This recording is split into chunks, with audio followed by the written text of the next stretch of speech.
Welcome to our 5-minute Bible study in the book of Genesis. We're looking at the story of Joseph. Saw that Joseph as a young man was a dreamer. That is, he had dreams from God that revealed to him God's plans, the prophetic dreams.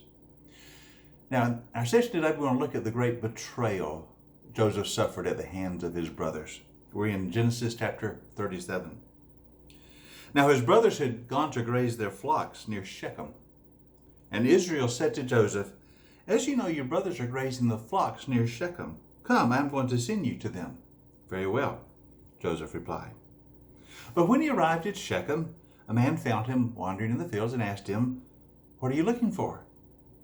He replied, "I'm looking for my brothers. Can you tell me where they're grazing their flocks?"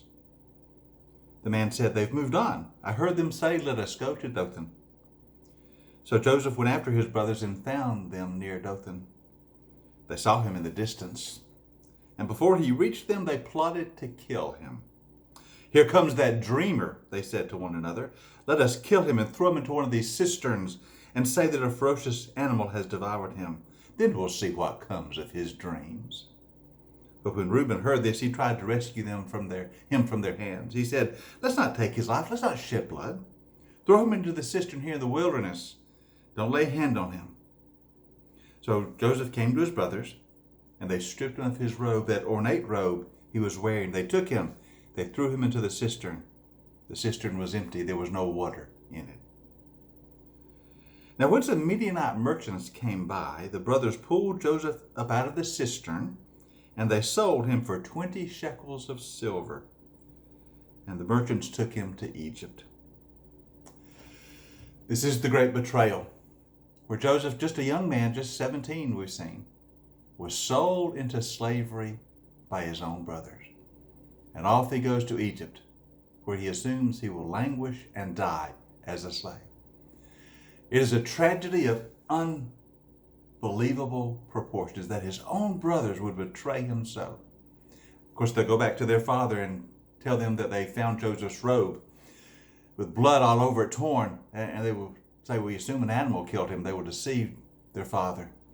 They've sold their own brother into slavery.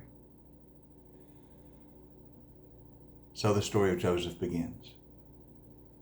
Now, of course, we know that God is going to be with him, and as we unfold the story, we will see God will raise him up and use him as part of the redemptive plan. But at this point, Joseph knows none of this. He only knows he's been betrayed and sold into slavery. The remarkable thing about Joseph's story, as we follow it in the next number of sessions, is that he continues to have faith in God. He continues to believe, even when everything is going against him, when he's been betrayed and his life is over, so he thinks. He continues to believe in God. And in the coming chapters of Genesis, we will see that he holds to that faith, and God will eventually raise him up and make him leader in Egypt and provide redemption through Joseph's hand. And what we learn from this is that even when things go against us, even when we are in difficult times, we should know that God is at work. God is still with us. God will bring us through, as he did Joseph. You know, there's a verse in the New Testament by the Apostle Paul in the book of Romans that says, "We believe that in all things God works for good for those who love him." Now, Paul did not say that all things that happen are good, but he said that in all things God works to eventually bring good. What happened to Joseph being sold into slavery was not good. It was an evil done by his brothers to him. But their sin did not thwart God's plan. And even in the midst of this horrible thing they did, God would use it to bring redemption to Israel and his family and the new nation that's growing. In your life, when bad things happen, and sometimes they do, when we're in the midst of difficult situations, and sometimes we are, never forget God is still present.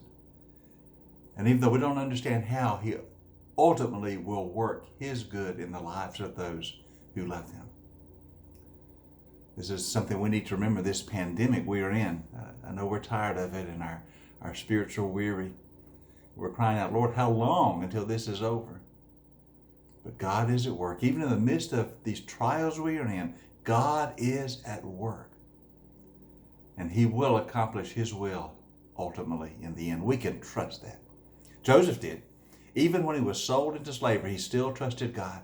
And ultimately he would see God's hand, God's will, God's purpose prevail. So shall we. It's never good, and we never enjoy it when bad things happen. Joseph was not happy to be sold into slavery, you can be sure. But he knew that God was still God. And God would work, and he did. And we can know that too. So like Joseph, let us always hold to our God. Let us always hold by faith in Jesus. His way will prevail. He is King of Kings and Lord of Lords. And we can trust him at every point of our life. The good times and the bad times. We can hold to God. He will bring us through. Amen and amen. Hope you have a wonderful day today.